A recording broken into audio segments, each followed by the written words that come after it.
go. United Front. Time here, RBG.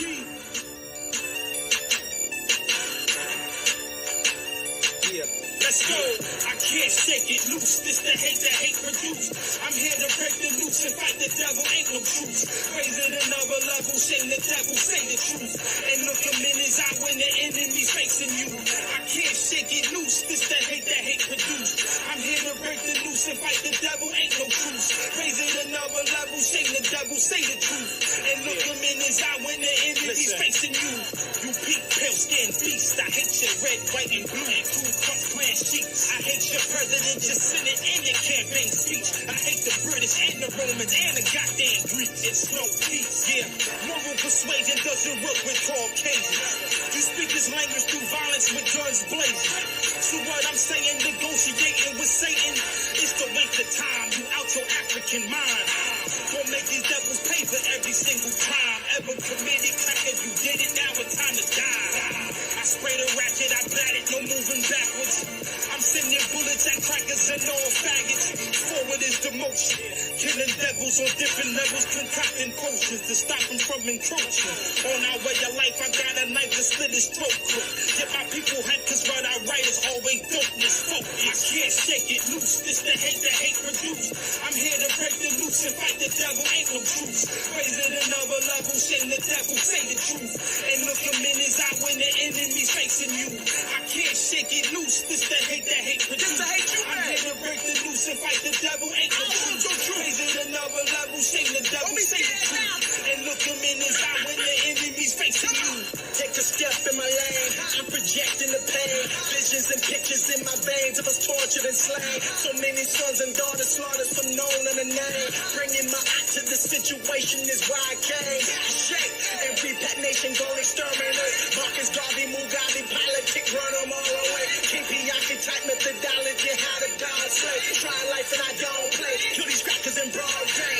Enter the scene, got them clean and watch me swerve out it.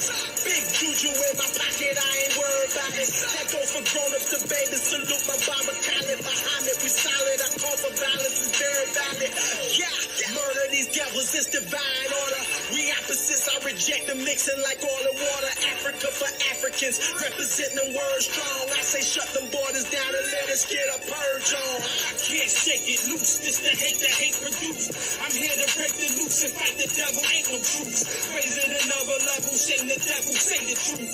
And look him in his eye when the enemy's facing you. I can't shake it loose, this the hate produce. I'm here to break the loose and fight the devil, ain't no truce. Raise it another level, shame the devil, say the truth. And look him in his eye when the enemy's facing you. This ain't no Kumbaya vibe, my Yasa is a war tribe. That's my war cry, double H famine, it's wartime. Devils want it all, wants peaceful coexistence. Answer separation, he's violently resistant. Coupe tech, bullet cop, hit the deck when bullets fly. The devil won't change and needs to be euthanized. The stupidness, foolish minds, you will get used to blind. Suicide, trusting this cracker is suicide. Fool me once, shame on you. Fool me twice, you know the play. That peace talk is juvenile and really don't hold no weight. Fighting hate with love sounds great in theory, but never ever work in history. Name one place that this cracker went. Name one place that this cracker left alone. I bet that they was war prone. Keep a piece in your wardrobe and know the world's a war zone. I can't shake it loose, this the hate produce. I'm here to break the loose and fight the devil, ain't no truce. Raise it another level, shame the devil, say the truth. And look him in his eye when the enemy's facing you. I can't shake it loose, this the hate produce. I'm here to break the loose and fight the devil, ain't no truce. Raise it another level, shame the devil, say the truth. And look him in his eye when the enemy's facing you.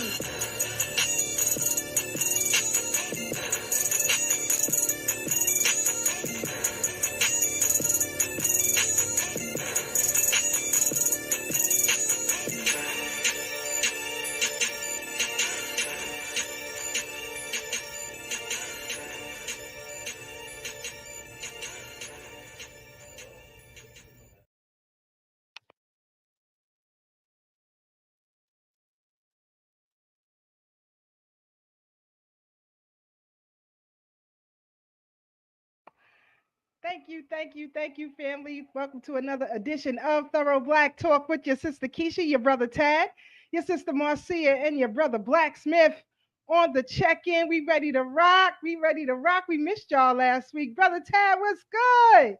I got me some new equipment I'm trying out, so I'm like a big kid up in here. Look at them, got mics and all that on deck. That's You- right. Let me That's right. show The you. Let me MC show this you one. how This it is about black works. music. Sorry, Let me Keisha. show you how it works. I got some new equipment too. I didn't get a chance to, set it up for tonight, but I'm telling you, where the ancestors rock with Me us. and Sister Keisha always on the same page, man. It never fails. And y'all wouldn't believe it. We don't even have these conversations. We don't be like, yo, I'm about to get this and I'm gonna get that. We just do it. That's it. The work got to be done. Brother Black, how you doing? It's a Brooklyn thing. He wouldn't understand, sis. I never been to Brooklyn, so I wouldn't. I know. Pray for your soul. We're going to pray for your soul. Still think hip hop Hallelujah. started in the I Bronx. see you on her 25th, bro. That's Yeah, for real right there. yeah. You see me at the Uptown Juice Bar getting me some Death by They- Chocolate. that was my spot, bro. That was my spot. Shout out to my Harlem folks. When I'm Black good, Sister Keisha. Everything's lovely, hot. It's hot all over the country and not just Yo, the weather. the heat is crazy. The atmosphere is crazy. The politics is crazy. We got a lot to get into tonight, a whole lot to discuss because we had Spike Lee do the right thing 35th anniversary. Wow. Yeah. We went out to that. Then you had the International African Arts Festival. We was out there for that. I Yeah. mean, just all over the place. So many things happening. But of course, shenanigans is always around, always around. So, the beat. we missed y'all last week. We missed y'all last week, to be honest. But things happen. We gotta slow things down and unexpected events. We just deal with them and we keep moving. So let me give some quick shout outs. Shout out to Sister Donna, Brother Kerwood, Alabama, early on the check in. What's good, family? What's good? K Rush 409 Philly in the building. Heavy. Let's go. Let's go. Sister Keisha, let me tell you, Black United Front, Africans on the rise. You never know where you see Sister Keisha at. I'm telling you, she be all over the place. Yep. You never know. And shout out to her too, because she always also sends me a lot of information. You never know where I'm gonna get info from. You know what I mean? The squad is deep. The squad is deep. Brother, do the Knowledge Radio, Knowledge Born Allah on the check-in. Peace to knowledge born. Yes, indeed. Shout out to the brother celebrating 3,000 episodes. Ooh. When we gonna have him back on, sis? Whenever he ready, he already know. Whenever he's ready, because I take my cues from those who came before me, and he's definitely one of them. So thank you to gotta Brother open- Knowledge. And we got an open door policy for our brother Knowledge Born. He part of the family. Always. We don't play about it over here. We don't play about it. Definitely a general. Definitely a general. We respect in this streaming and media game. So kudos to you, Brother Knowledge Born. Keep doing what you doing. We got Sister Amanette too in the Midwest crew in the building early. What's good? What's good? What's good? Sister Farnessa on the check-in, on the check-in. Brother Peace, Magnetic Peace Tyson. That's what's up. That's what's up. Dr. Filet Philly in here heavy tonight. In here heavy, heavy, heavy, heavy, heavy. Speaking of Dr. Filet, I want the people to get ready because she has some things that are coming out, especially our sisters, to get involved, become an extended family member of the MWM, and be a historical history maker. We got things on the horizon, and she's definitely going to keep us abreast of what they have going on, some petitions that need to be signed, and we definitely got to get back into that mode, because without documentation of a legal or political complaint, we really out here playing with ourselves. And I'm not just saying that. I've been watching over the past week. There are more reparation commissions. Most recently, Detroit. I was watching their town hall, and some things just went awry. We're going to have to get everybody on the same damn page as far as that is concerned. And I will have to extend my disappointment, if you will, with the generation that came before us. Throughout the conversation, they were constantly, I mean, everyone who spoke of the previous generation talked about programs. No one talked about reparation tangibles, financial tangibles for us right now. They went off into a tangent about, creating programs and hospitals. But if you have financial resources, you need not ask for those programs. So we're gonna have y'all get on board and get on the right side of history. Shout out to Sister Joyce, Brother Monty, Suffolk County in the building, always on the check-in, always. All right, Knowledge Born. He said, all right, I'm gonna hit you up, brother. I'm gonna hit you up. I'm gonna hit you up because we gotta chop it up about some things, especially in this streaming game. We gotta chop it up about some things. Sister Marcia is working out some kinks behind the scenes. We're gonna let her do that. But so, I know you all had your little Fourth of July holiday. I hope you had a good time with your family and friends and loved ones. We don't get down like that. We don't celebrate the Fourth of July like that. Frederick Douglass made it plain for us. That's not for us. But it's always good to get together with family and friends. I got a chance to do that. Um, Over there in Canarsie Piers. We had a good time. But always try to be more involved with your family if you can. Start traditions if you don't have them already. Don't get caught up in family turmoil. That can be a serious problem as we grow further and further into our fight for freedom and tangibles. We're going to have all hands on deck. Try not to be so rigid, if you will, with your family and loved ones. They may not be up to the speed, as Brother Tad always say, to where you are. So you have to be a little bit more patient with them and, bring them into the fold. Don't be afraid to bring them into the fold. Thank you, sister. I'm rocking it. I'm rocking it heavy. Don't play with me. They trying to play with me. I keep trying to tell them, Black country is taking over the game, and a lot of people was ticked off about it, but we don't care. So, along with all of these community events and happenings that took place, Sister Marcia, she gonna give us the 411 about the International African Art Festival. I think Brother Tab was out there as well, wasn't you? Yes, I was. Shout out to our brother Black Dot. Got to stop by his booth, get a couple of shirts, chop it up with him. Sarnetta came through. Our brother Clico, our brother Turtle Gang came out. It was a nice situation. And I had our brother Siraj with us. I forgot how to pronounce his last name. I'm not reading it. I can't pronounce it. Our brother from the UK, he came, hung out with me out there. It was a beautiful day. Hot as Hades, but it was a beautiful thing out there. Not to Yes, say, it was. This heat wave is still going on. It's still going on, brother. It's in the 90s in Buffalo, so you know it's hot. yeah. Say that again, brother. Buffalo. Say that again. Come on. It's in the 90s in Buffalo, New York, which is way upstate from New York City. That's closer to Chicago and That's close. Detroit and all that. That's across the street from Canada right there. Pretty much Niagara Falls, right there. Yeah, There you go. Buffalo, it is Canada. Yes, indeed. Yes, indeed. So, what was the atmosphere like, brother Ted? Shout out to brother Sharaj too, because he actually gave me a call, Yes. by way of brother Ted, um, this week. So I got to chop it up with him. Shout out to the UK family, always on the check-in. We're gonna bring the brother here, next year, September, the end of September. We're gonna bring him here to the NYC so we can deal with Black men mental health. I Yeah. want you to tell somebody to be in Brooklyn next year, September. All roads lead to Brooklyn. We're going to work out some things. I got to chop it up with Brother Ray Ray and the BK William Mackey History Club, and we're going to get the brother in here, if not by that avenue. But, Sister Keisha always got tentacles all throughout the community.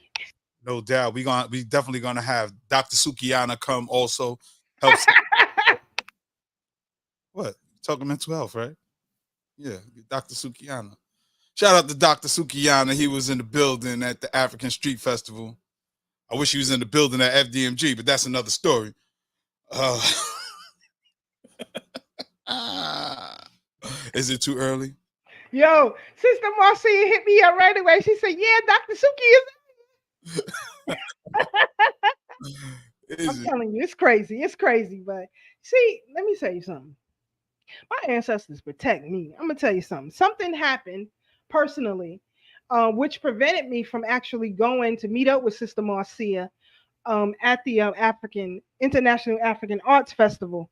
So I had a bit of a family emergency. So I had to take care of that because had I been there in the atmosphere, you coming through my hood Yeah, over there, real talk, literally. I would have had some words Like people don't know. for him. Literally. Like literally Keisha Hood. That's her block. Across Fact. the street is her projects. If you've been to the International Arts Fair, you see them big ass projects across the street. That's Sister Keisha stomping grounds. In fact, a young lady on my job said her family knows you because she was like, she's from Fort Greene. And I'm like, oh, word? Wow, wow, wow. You gotta let me know about that later. Who that is? Who that is? Hey, hey, Sister Keisha, let me ask you a question before we switch off. Excuse me, Tab, 1 second. I don't know if yours, I think we talked about this before. It was a while ago about a documentary about how people was disappearing from projects in downtown Brooklyn, slowly but surely, and they closed them down. You remember that? Nah, I don't. No, I don't. I don't. Okay. Are any of the projects downtown closed now? Like along the Fulton Myrtle area, like right Yes, over there? some of Fort Greene has been emptied out. Okay. Um, on the Ingersoll side, some of Okay. them have been emptied out. Of course, they're remodeling a lot of these nicher complexes. Actually, two near me where I live at now, they Right. have remodeled, if you will. So yeah, a lot of them are empty right now. Okay. Thank So you. I actually have family in both Fort Greene and Farragut, so definitely in the middle of my hood for real. Wherever you run, wherever He, you he wouldn't have been able to run. Where you going? You, Where you you, going? you still running with the spirit of 50, the real one? Please don't let me bring that up. yeah, Please. because he definitely pat his pockets. Like, where that money at? Where that Yep. money? He definitely would have saw him for real. Hey, you wouldn't even be able to see him because Umar's tall. You can't miss it. Listen, listen, he still would have cuffed him up. He still would have cuffed him up heavy. I'm telling you. All I had to do was go over to him with some tears in my eyes, and it would have been all over. So,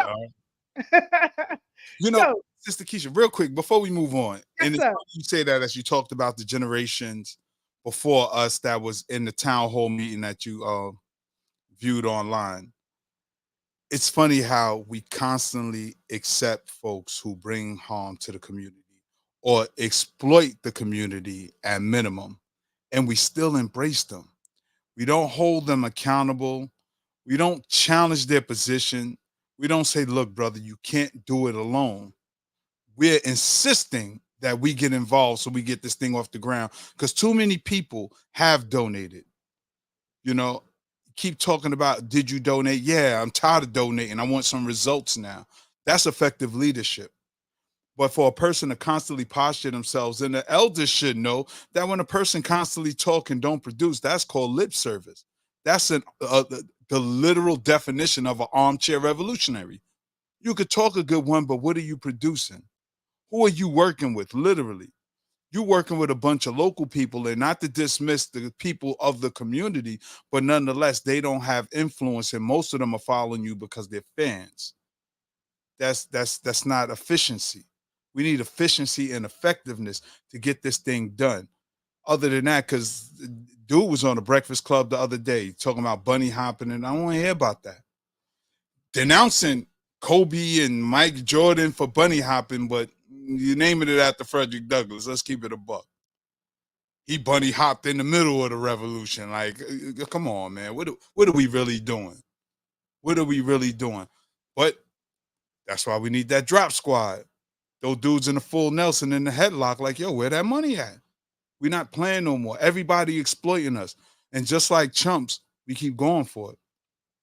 And I'm just tired of it. And I'm off my soapbox. Facts, brother Tad. Facts, facts, facts. 100, 100. Yes. A shout out to the MWM family. I have been named as one of the first MWM Universal Sister Warriors of today. So I thank them for giving me that honor. I'll be on a program with them next week, I believe. Next week. Hello. I'll have the info for y'all on the Thorough Black Talk Facebook page. Sister Keisha said the festival was dope. She said, although the crowd was lighter than it was 2 years ago, but last year the festival was in Commodore Park. Yeah, of course. That's my hood for real. And I saw For Sister real. Keisha out there, so shout out to her. Yeah. Yeah. Yes, Sister Amanetu says, I heard East New York is the only part that hasn't been gentrified. Is that true? Very true. Somewhat, but now is going through a little bit of that. The problem that they have with East New York, which I am so proud of, which is one of the reasons why I chose to live here as opposed to any place else in New York, we still have a stronghold, Black people, on property ownership in East New York. And that's to be commended. Whereas in other neighborhoods, they are completely gentrified, and a lot of people are losing, if you will, property and businesses to corporations in other neighborhoods of Brooklyn. So right now, a lot of us still own our property because, believe it or not, a lot of the home ownership, which is into the higher end of to a million and beyond, where we live at, are owned by older Black folks, if you will. So that's one of the problems that they have with trying to immediately gentrify this area. Nobody's selling. So we've hold on to that. And also, East New York, which used to be a dumping ground for the mob, right? I'm probably, my house is probably on top of some bodies right now, believe it or not. East New York was a heavy dumping ground for the mob back in the days. But prior to that, it was a homestead for Black slaves who came under the Dutch and were enslaved by Mr. Skank, who actually the street I live on, believe it or not. And if you go a few streets down, that is African Burial Ground Way. We still have our ancestors who are buried here. So unique history with East New York. Maybe one day we'll get deep into that because along with all of these other celebrations, it is Brooklyn's birthday. Brooklyn was founded in 1634, so it is Brooklyn's birthday as well. So shout out to the BK and all of our people because we were here from the foundation under the Dutch in the 1600s, prior to the 1600s. In the 1500s, we were here cleaning marshlands in this area, which we now call Brooklyn. So shout out to everybody and shout out to the borough for that. Yeah, we can't be letting people slide anymore. Like enough is enough. We are at a critical point in our movement, and we can't have slackers and we can't have people who talk a good game but don't do a good game, right? So if you're going to talk it, then be about it. You know what I'm saying? Like Dr. Baruti talk about it, he is about it. You know what I mean? Marcus Klein talk about it, he is about it. Q Butter talk about it, he is about it. So I'm just saying, you can't. This is too long. It's damn near 20 years, bro. Enough is enough. Enough is enough. Now I let it slide because we were at a going home service Right. for a giant in our community, so I didn't approach that situation then. But Mathematics. I share. yeah, I shall. But circumstances will allow it to happen again. Because I don't play with people. I don't play with people when it comes to our freedom. And we gotta pull people coat. I'm not trying to embarrass nobody, but I will pull your coat. And you ain't gonna do a goddamn thing about it because I am that thorough. So feel how you feel. Feel how you feel. Feel how you feel. You know what I mean? So yes, thank y'all. Thank y'all for that. So also, you had the letter crew. Sister Marcia, you ready for us? Because I gotta know, Sister Marcia was out there for the festival. What's up, Wayne girl? What was your things out there, sister? Peace, family. Happy Blacktastic Thursday on another Third Black Talk. Thank you for having me, Brother Black, Brother Tad, Sister Keisha. It was crazy. So there's a lot of things going on around there, right? Number one, they're leaving Commodore Barry Park for a few years, maybe for forever. Yeah, because it's gentrified down there now. They don't Right. want And no that Wagsman thing is taking over. So they might just privatize the park. So that's really interesting. What I found, I always find this interesting how they don't truly market this event. It's like if you know this event is happening, then you attend. But they don't do their due diligence on saying it loud and saying it proud that they've been doing this for over 50 years and they have a legacy to preserve. And I'm not certain if it's, the oligarchy of Black power and and all of that maintains this containment unit that it does. But it was really sad to see how not well attended this year's event was. I've been going to this thing when it was at Boys and Girls High School, and I didn't even know what I was attending. Like my mama's work friend used to take us there as something to do, and I always found it interesting. And it was so crowded and so beautiful with all the Black people and stuff like that. And then when it moved one year, and I didn't know where it moved to, and then a good girlfriend of mine, who we're still friends now, who repatriated to the continent, she told me where it moved, and we went there, and that's when it was like really first or second year at the park where everything was slushy and you should have had boots on versus thinking you were cute in the park because it was not working out. Even the vendors, their clothes were all in the mud. So it was just so interesting how not well attended it was. And for all the Black people that's in that area, for them not to be there and absorb some culture, it's sad. It's sad. So good luck to the International Arts Festival for next year and wherever its feet may land. But whatever the heavy gentrification that's going on over there, it's heavy. It's heavy. Marcia, I'm glad you brought that up. I was explaining that to Brother Siraj.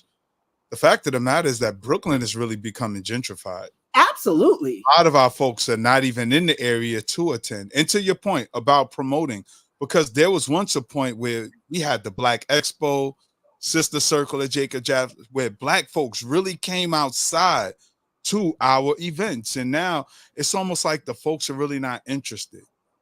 And that's disheartening because and I'm going to pass you the mic, but there's no, as I always say, it's not upgraded. Nothing. Everything is still so antiquated. It's old school. Nothing to make you say this is popping, this is modern. Because if you went there this weekend, you was there last year, you was there the year before, you was there for the past 50-something years. It's a pastime paradise.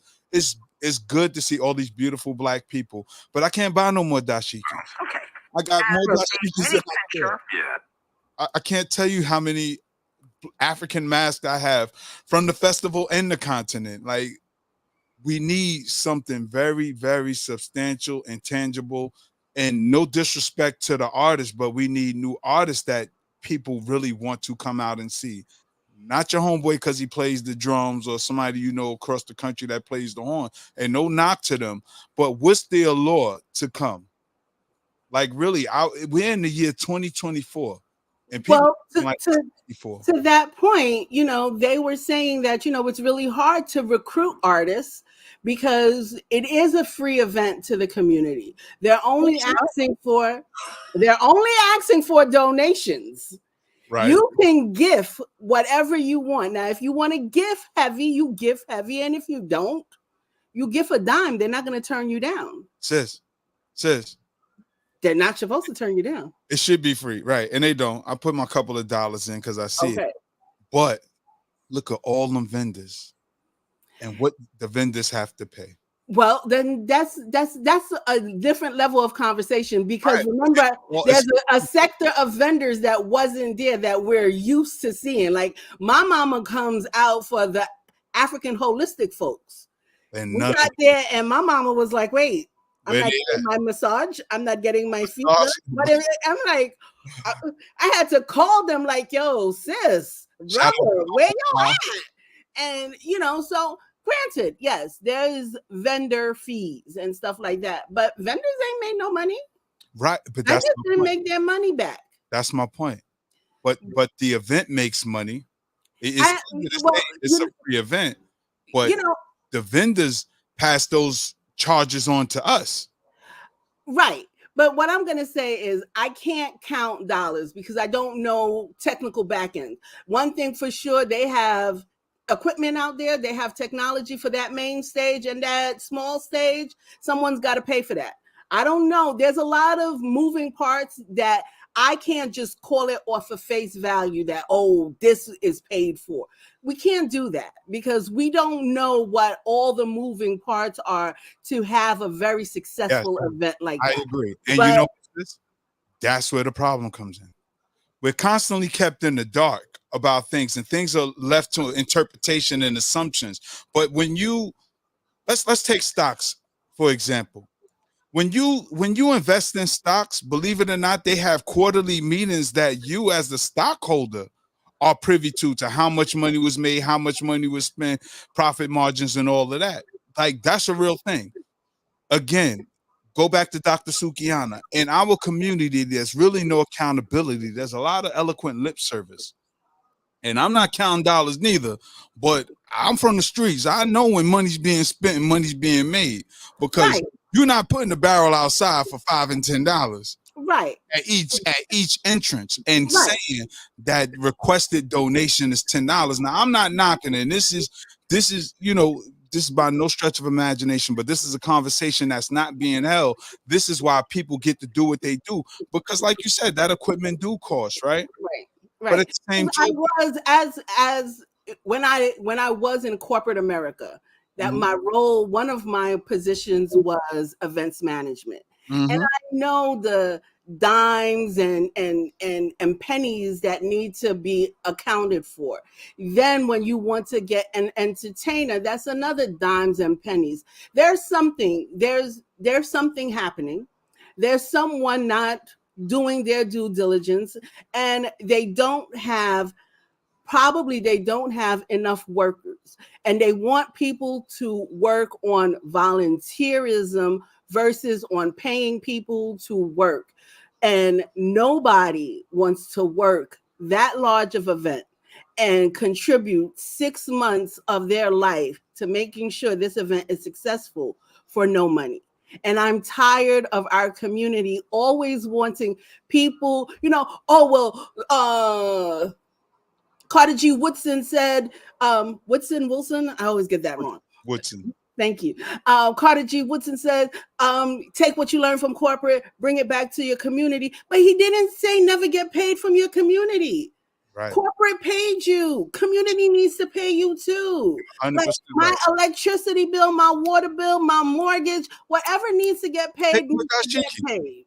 Take him a dashiki and a chew stick. Take him some of that African cake and Stop.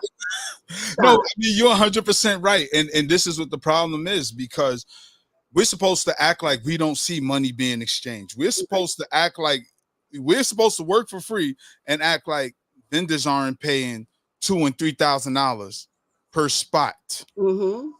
And I know how much permits cost. What you're really paying for is sound permits. Mm-hmm. And that's not even $1,000, maybe $1,500. Granted, the set may cost, the stage and the sound, mm-hmm.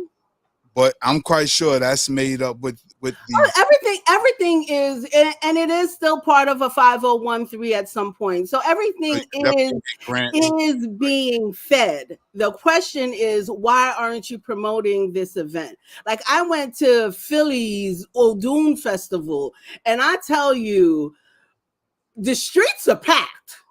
You can't even walk in Philly. The problem is that I will never go back to Philly. Is Chichi Land is all over the place, and I am not for it. They are Shots the fired. only What ones running that wait, street, what and land I am is in not Philly? with it. I am not with Which- it. I don't even know why. What's Chi Land? I never been there. What is that? Because you don't like that. Letter people. What's letter people? Like Letterman from Yeah. What's your company? Yes. Yeah. All of that. I And don't then know. they didn't start doing reels, especially through social media. You didn't really see him start promoting it until June. You're supposed to be promoting this thing once they it black? goes. Are these Chichis? They black? I don't know. I wasn't there. Keisha, Where cut are the that off, adults please. in this classroom? Keisha, cut that off, please. No. Where are the adults in this classroom? Dr. Filet say, yeah, O'Doon, they've been sold out. Been sold out. The zest I Fest have- is so taking Dr. over. Hey, Sister Marcia. Hold on one second. Let me answer Dr. Filet. I had never gone. So I was just so intrigued. I was like, oh, I gotta go. I gotta see this. Oh my God. Oh my God. And especially they do Yoruba ceremony in the morning. So I wanted to participate in that. I wanted to do all of the greatness. I just wanted to immerse myself. And I was just so sad. I couldn't have been any sadder in my life. You answered Dr. Filet, but ignore me. Now, Chi-Chi, is that like only Chi-Chi I know is the little dude from Scarface. Chi-Chi get the yayo. Chi-Chi get the yayo. Who's Hey, you know how we're gonna fix that next year? How we gonna fix that? We're gonna have Brother Baruti do the keynote speech. Where? At your event that you're talking about. It's not my event. It's Well, their the event. event that you're talking about. Oh, the event. I thought you said my event. Yeah, I was like, my event. That shit wouldn't even fly. Marcia like, don't put me in that. Not one day. They took over. The Zest Fest, they took over. They took over. But They I took can tell over. you no lie. And also, even like Dr. Filet was saying, like they sold out, even the vendorship was sold out, right? They had Mexican vendors, they had all, and I get it, it's diasporan and everything like that, but I thought it was more rooted on an African perspective versus a global diasporan perspective. But it really disheartened me to like do all that effort that I did to spend that weekend in Philly and not come back with all the joys of, oh my God, that was a great weekend. I was so like disappointed, and I said, never again. Never again. My highlight of that weekend was, sitting with Mama Pam for like a half an hour and stuff like that. I was like, oh, Black people, yes. Shout out to Pam Africa and Brother Raza Khan. How's Real Brother ones on the Mamiya front doing? line. How's Brother Mamiya doing? Did she mention anything about him? Well, this was last year or the year before last that I attended that event. Oh, okay. I thought it was recent. No, but I did see her in at Malcolm X Day, and they're still working. They're still working. That's what I'm talking about. That's what I'm talking about. Gotta love Pam Africa and Brother Raza Khan. Always, always, always. So, the Zest Fest, they took over all of these events throughout the summer.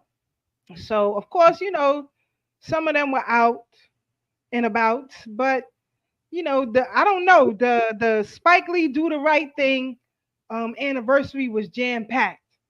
You could hardly move through the streets in Bed-Stuy. Let me see. I think I got a clip.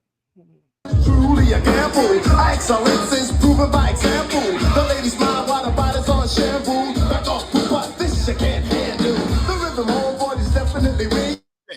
We don't own the rights to any music, but that's how it was popping out there. As you can see, it was jam packed.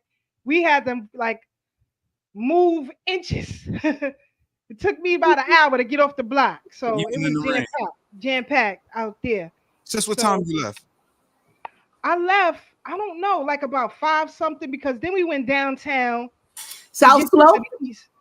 So we left like about 5 something, but it Just was so packed, and plus it was like 100 degrees out there too. Man, I got there right before it started raining. In fact, it started but we drizzling. just missed the rain. We was actually I was in Peaches when it started raining. Which one? Lewis and Decatur? Yes, sir. Yes, sir. Peaches. My spot. I always get the Jim Cade. When I'm South Slope. You know that's the new name for the area, right? Downtown South Slope, all the way over there. South Slope. Oh, nah. Oh, actually, I went to not we went to the one following on them. Tompkins. Huh? Say that again. And We we went not to the one on Tompkins, actually. Sister Marcia talking about South Slope. We not sloping and swallowing nothing. Like, Well, you get out know, the neighborhood where they at. they're taking over They and they're sloping it. They've renamed it the South young Slope. boys are trying to make it sound dangerous by calling it dark slope. Like, dude, if you don't stop with this penny panty, always been the nicest neighborhood in Brooklyn ever. Hey, Sister Keisha. Dark slope. Dude, Sister Keisha, can you Yes, read? sir. Yes, sir. Can you read that last little message that somebody sent? It flashed real quick, but it was about Mamiya. I didn't see it. oh yeah. There it Yes, is. Dr. Filet. She said, talk to Sister Pam today. Mumia is well, and they are working on me going to visit him soon. He has approved our Mumia Abu Jamal School of Journalism, and so we are working now on the curriculum. Thank Shout you. out That's to MWM, always working. MWM, always working. But of course, you know, the letter crew, they came and tried to take over every damn thing. as usual. And they did. Here in New York City, it was just the zest fest all over the place. But Spike in Lee other did a big cities damn as well, flags too. not just New York. But the thing that disturbs me always is the inclusion of children in these events, especially when you have adult men walking around butt naked in front of children. And now, you know, the push is heavy to eliminate, if you will, the stigma of pedophilia in the lexicon of the English language. And that's why we have to pay attention to the verbiage that these people are spewing. And even those who are in the letter crew are beginning to speak out against such behaviors.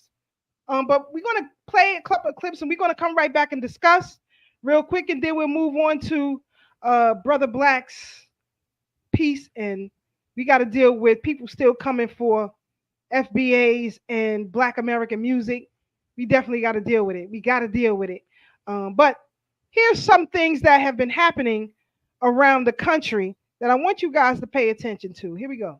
The living fuck just booed me.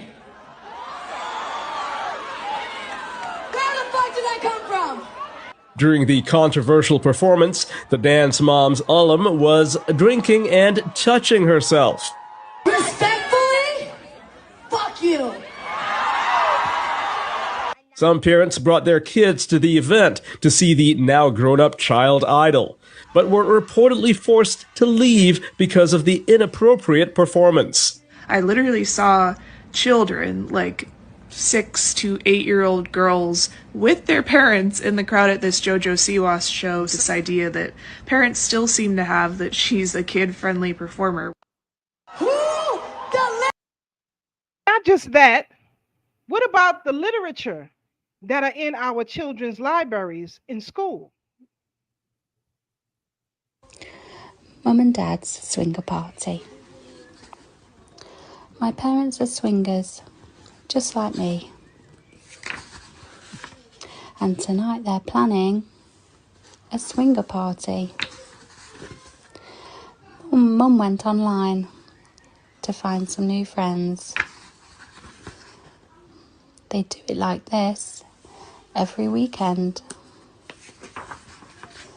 It starts with a contract and a bowl full of keys. Everyone looking for unicorns? Yes, please. They watch a few movies, give balloons to the boys. Everyone sleeps over, and makes lots of noise. That is why every night I pray to have a swinger party for my birthday. The end. Now, why would they have that in school for children? But what about your houses of worship? A leader, as a man, as a father, as a husband, as a pastor. He took both me and First G, my beautiful husband right there.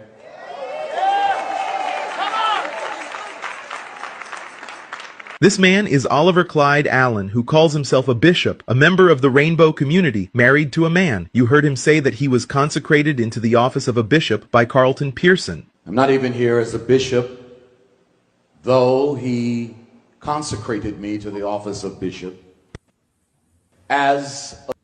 But even when you approach folks on the street with insanity, they run away from reason. Who have a uterus could menstruate. A man has XY separate chromosomes. I'm sorry, I'm being so rude. I apologize. But you're incorrect because we're talking about anatomy, biology. Like if you were to have surgery, they need to know what sex you are. So women. That's why she ran off. No, I said I was crossing after the next flight. This is very serious what's going on in America. They're indoctrinating students to go against their parents. And this is Marxism, this is socialism. I'm very familiar with it. And I want everybody to educate themselves. Any men who... So again, family, the continued sexualization of children is problematic. And I find it extremely, deeply disturbing that your selected public officials are ignoring, if you will, this cry and plea to protect and save our children. Here you have family events that are taking place that have been co-opted, if you will, by these type of events and these type of shenanigans. And there is no real pushback politically or socially against these happenings. Sister Marcia, your thoughts on some of the videos that you see? I see Sister Marcia tight. She ready. Go ahead. You know, I'm not tight. This is the world that we live in. We live in a world where there is no accountability. People can go around and do what they want to do when they want to do it, and no one is going to check them because they feel like, oh, if I check them, then everybody's going to be mad at me. Well, be mad at me. I am so sick and tired of everyone just sugarcoating everything. And then they're like, oh, it's this, it's that. We need to develop a code of conduct. We need to develop our understanding of who we want to be. Because get it, realistically or not, 35 years from now, everybody on this screen may not be here anymore. It's up to the little people. And it's up to us to leave a fight for the little people. Our ancestors left us a fight. We are either going to fight or we're going to lay still and let everyone bulldoze us over. And for right now, they have no problem bulldozing us. There is no opposition. There is no defense. Nothing is happening. All we're doing is talking. And I get it. It takes a chat first and then a movement and everything like that. But we need to stop chatting and start moving. Kwame Ture said it best. We just love to be intellectually masturbated each and every day. And that's all we're doing each and every day. We don't want to move. Or even if we want to move, oh, I'm not moving. They can't move if I can't move. Well, move.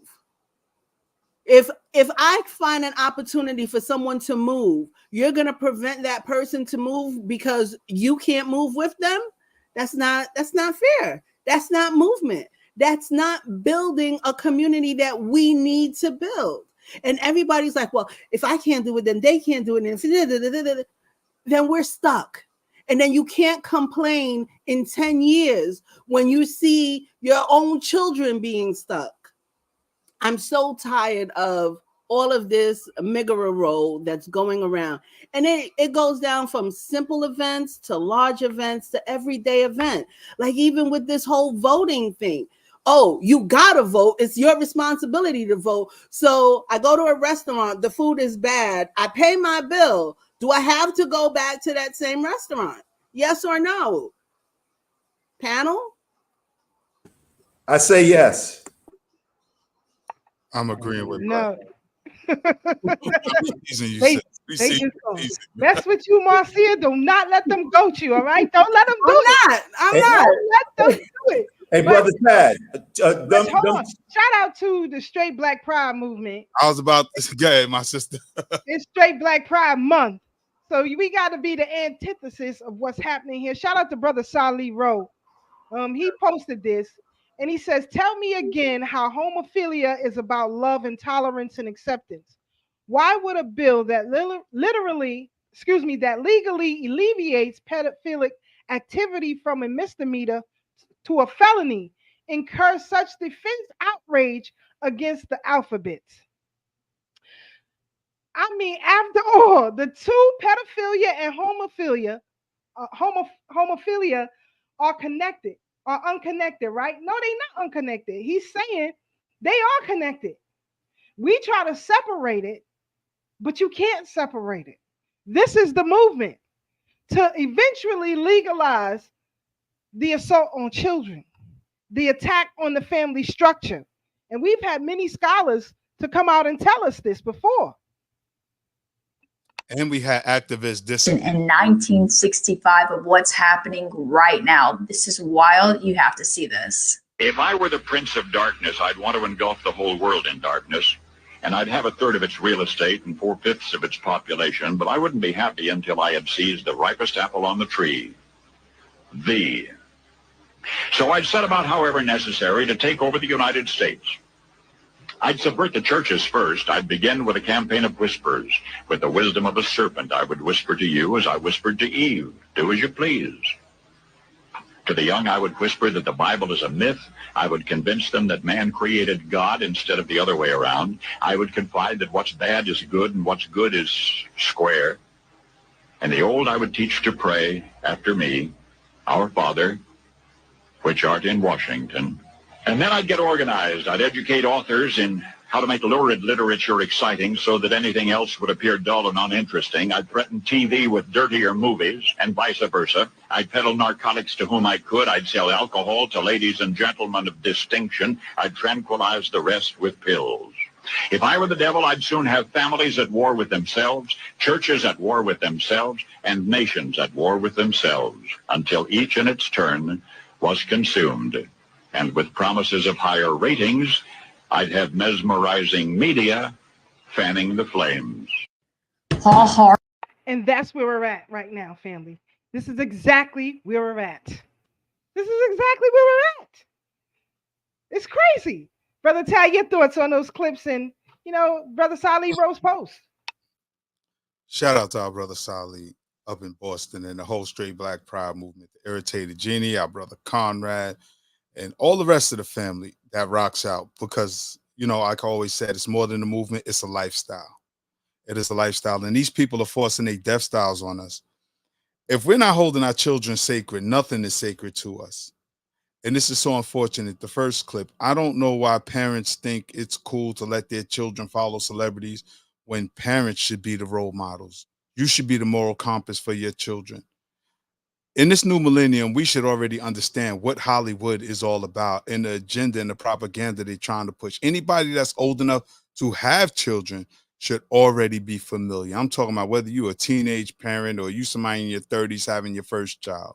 You should already know that you need to be your child's role model.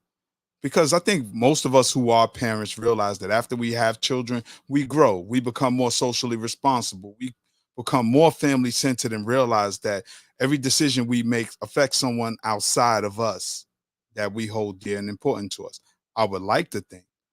So to take your child to a concert where this person is no longer a child, but they drinking, they cursing, they grabbing they private areas. To take children to parades where you know you're gonna have grown men naked. What's inappropriate anymore? This all of this is insane and it's madness. And we see it because what these folks love is was it sacred energy exchange? I don't know. Can we say sex on YouTube? I don't know because they censoring so much. Can we, Sister Keisha? Exactly. Go ahead. You can say it. Yeah, everything with them is centered around sex, and it's spilling onto our own community because even when you look at the BET Awards now, everything is about sexual deviance, even amongst the mothers of civilization. To where sisters are now crying out the BET, this is enough. This is not a good representation of us. Sister Keisha, what was so funny, right? They even had what's the Indian chick, the vice president. They even had her acting like cosplaying the black girl, talking about she's in these streets, and we all know what in the streets mean. That means you're a hoe. That's what it means when you, as a woman, you're in these She streets. just told the truth on herself. Right. Period. But and then, she's pandering to people, right? Because she Then- thinks that that's what we want to hear in order to be like, oh, yeah, she's going to be the first black woman president. No. and then she's gonna get on the phone with Taraji and say, yeah, because they not like us. Like, chick, he's talking about you. You not like us.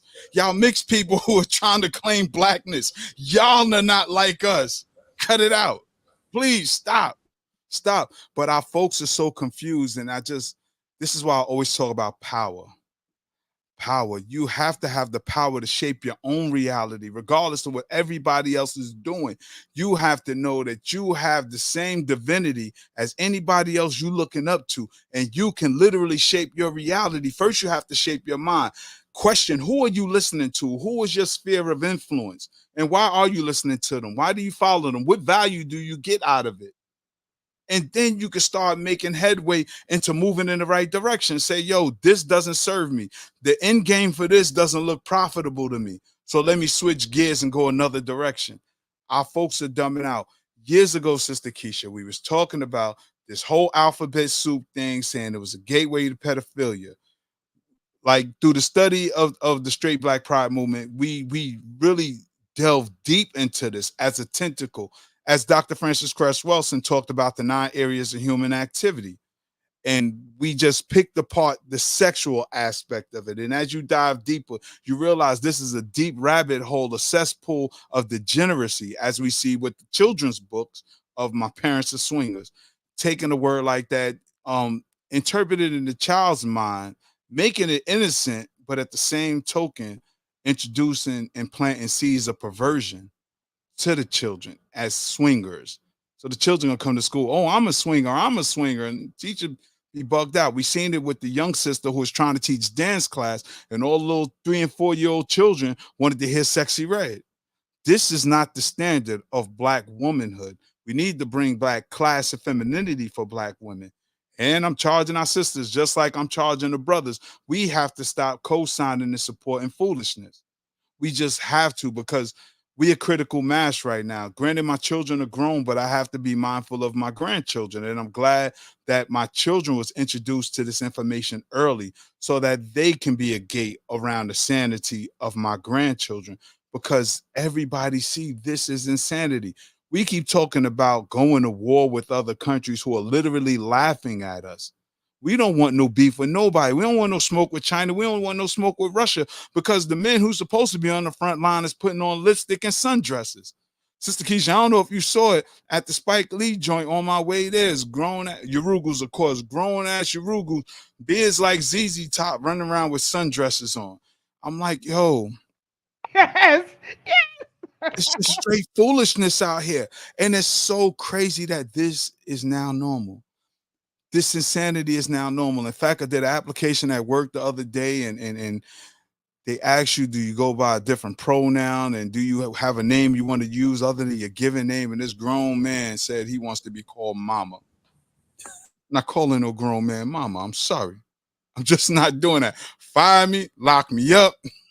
We could definitely throw hands, but I'm not calling no grown dude mama. Remember that video when the dude got mad at the store dude He was wearing a dress. He was a big dude, though. He started tearing the store up because he kept calling him sir. He's a sir. Like, we're not gonna play make believe. Damn. And that's the thing.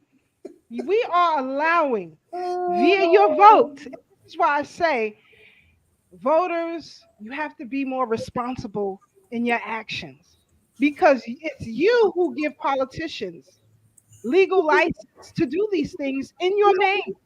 And then you wonder why you suffer as a community, right? That need to be accepted, that need to be popular. But the insanity continues.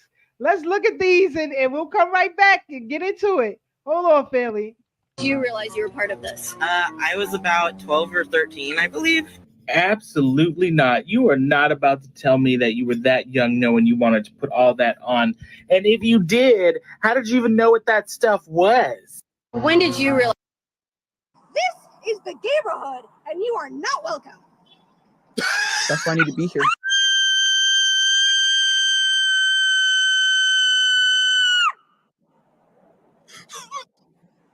You need Jesus, ma'am.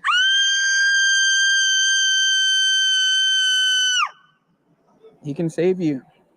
He can give you a new heart. God can give you a new heart so that you love what God loves. No, that's irrational.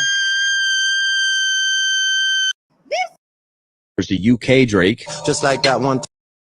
I feel like denying trans people life-saving care is a kind of rude thing to do. Life-saving care? Mm-hmm. Okay, so denying trans people their life-saving care is a rude thing to do. Do you think it saves kids' lives to stop their bodies from going through puberty? I think it does. How come? Because there's studies showing that, like, people who transition, who are pre-transitioning. How do I explain this? It's okay, take your time. No pressure.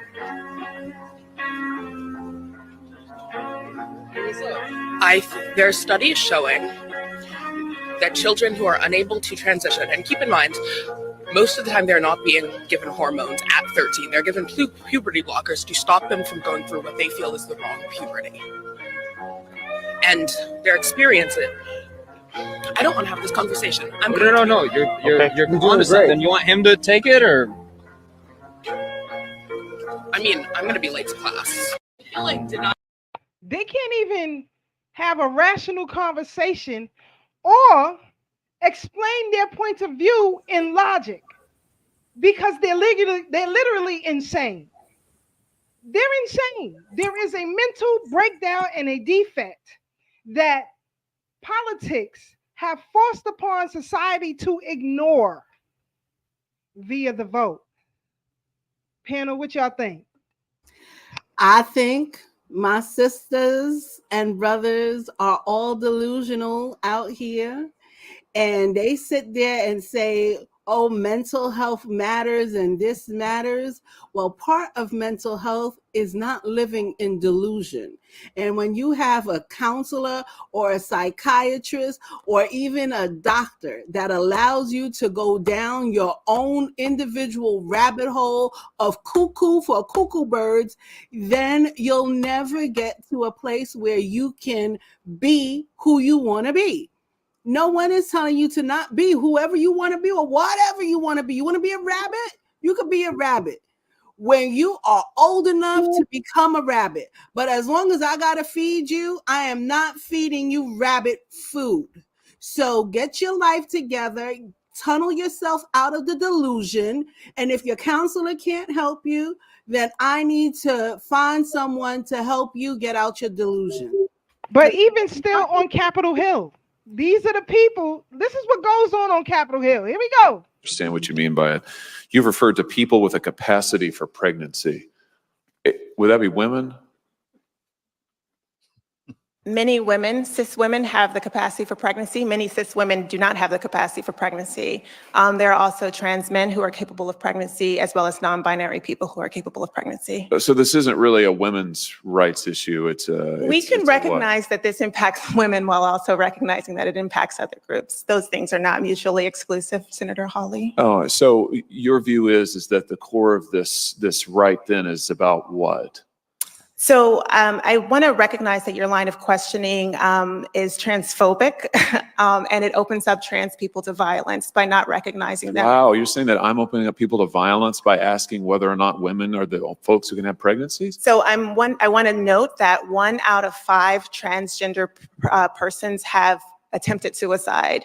So I think it's important Because of my line of questioning? So we can't talk about it? Because denying that trans people exist and pretending not to know that they exist. I'm denying that trans people exist by asking you if you're talking about women having pregnancies? Do you believe that men can get pregnant?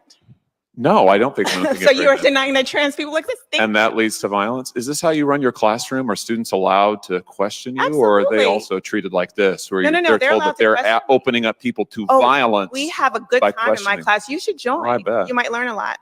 Make sure I understand what you... I am starting a new job on Monday, and it's a teaching job. So the kids are going to call me either Mr. or Mrs. Jamie. It depends on what I want, but I, as a non-binary being, I don't know what to pick. I feel like Mrs. would be easier for the kids, but Mr. makes me feel better. But I also kind of want to try mix, but I don't know if the kids can do that. I don't. And then what do I do when they ask me if I'm a boy or a girl? I'm not. I don't know. Explain that it's young kids too. It's young kids. My class is going to be 4-year-olds. I am genderqueer, transmasc, and queer. What's transmasc? Transmasc is like people under the non-binary umbrella identifying like or presenting masc. Masculine? Yeah. What about you? I'm trans and my sexuality is unlabeled. I use he/him pronouns. Yeah, and I use he/they pronouns. Fluid. Fluid. Can you explain what that means to me a little bit more? Whatever turns you on. Pronouns. She, her, it. I feel like honestly, it should not be a bad thing. Like I've talked to people who go with they and them. I'm like, well, in the grammar of things, how would you want to represent yourself? I was like, I mean, I guess it, because it's like you're the insanity of it. And we continue to listen. I don't play these kind of games, and I'm not going to. A 4-year-old, and I guess that's pre-K. My kids are grown, but I guess that's pre-K, right? Yeah. A pre-kindergartner or daycare, if you will, who is developing themselves, now have to figure out how to approach their teacher because the teacher is insane. This is crazy. Sorry, but this is a total shit show. And I don't care what anybody say. And y'all voting for these folks. Man, I'm gonna get off my soapbox. Go ahead, Brother Ted. Only takes access to our children to further confuse them and spread this damn confusion. Yo, yeah, open that ass up to violence. I'm putting hands and feet on people because exactly.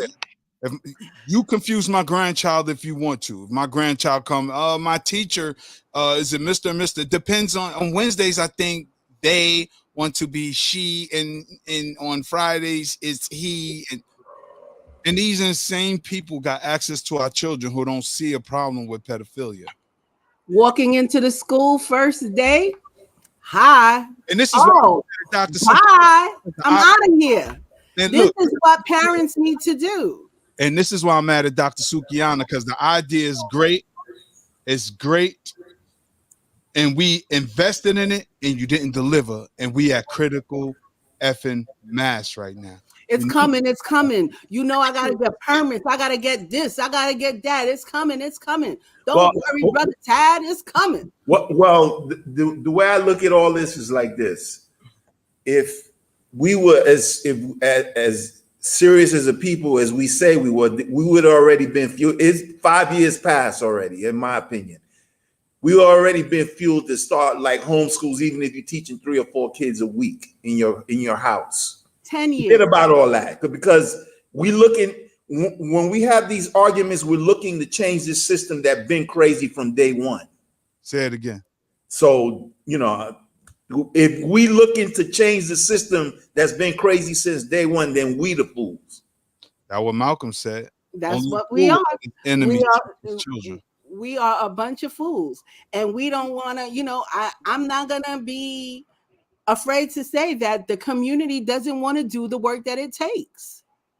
The community just doesn't want to do the applications.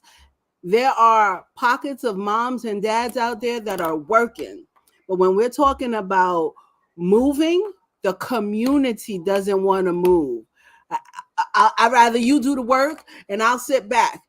Fine. You rather me do the work and you sit back? That's a Pay. fact. Pay. You don't even want to give a dime. You want me to sit here, work, and then you don't want to do nothing. And so now I'm struggling. Why should I have to struggle for you? And then you talk about, oh my God, I didn't even realize, look what's happening to my children, my daughter, look at what's happening. Girl, I don't want to hear your problems. They've presented you with too many solutions, too many opportunities to inculcate your child, to cover your child, to anoint your child. You want to say my child is going to be anointed in the church. Well, you just saw a pastor just tell you what the church is all about, or a bishop. What kind of stuff are you learning even in a church these days? I don't care about the stupid part of the indoctrination, but the level of insanity that's going on in the church. That's what I'm talking about. When the pastor can't even reflect a decency of quote unquote Christ. Get out of here. Facts, sis. But, understanding the psychology of our need to indulge ourselves or diversify ourselves in their white sexuality, because that's what it is.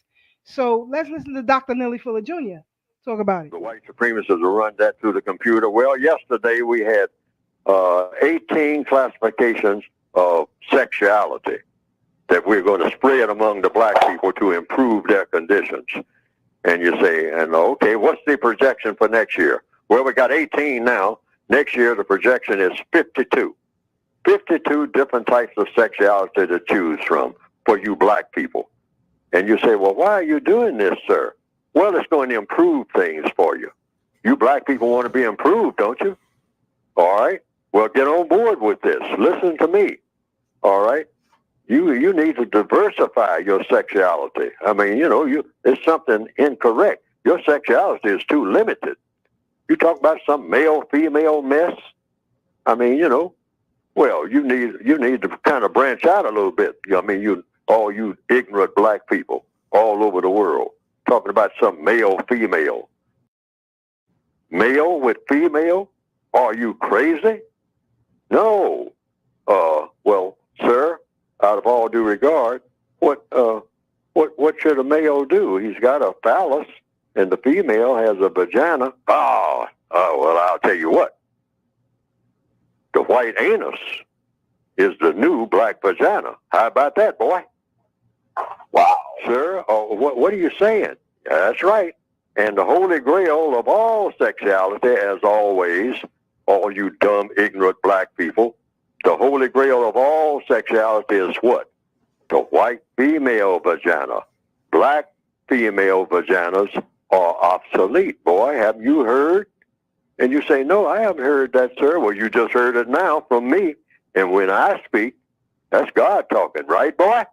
Yeah, okay. Let's do a little backslapping here. Let's do a little high five. Wow. You like that? Let's do a little backslapping here. Let's do a little high five. Wow. You like that? Get on board, all you intellectual black people.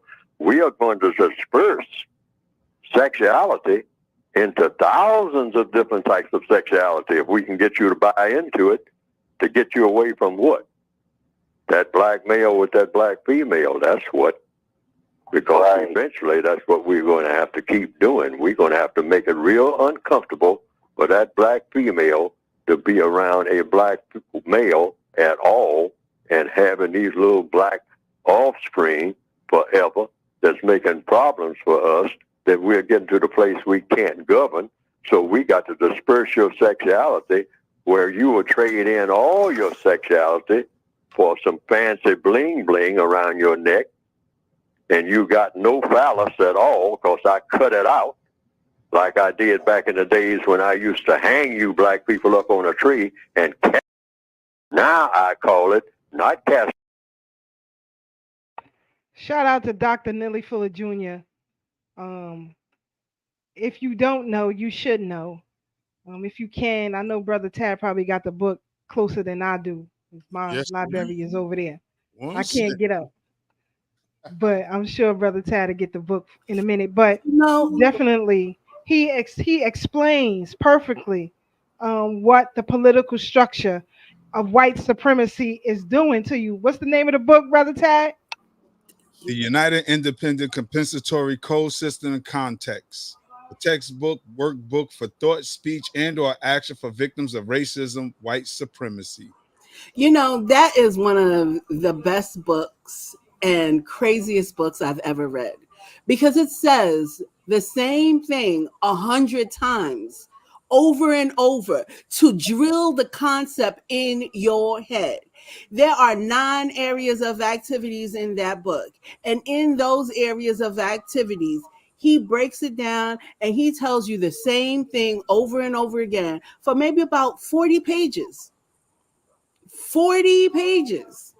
And then people are saying they're adding areas of activities such as fashion, food, and health into the mix because these are other areas of activities that are being attacked to us or being attacked, and we are not understanding the level of attack. But when you read that book, you might want to go crazy because you're like, oh, he just said that one sentence ago. Why he saying that another sentence ago? Why he saying the same thing? But it's drilling a concept into our heads.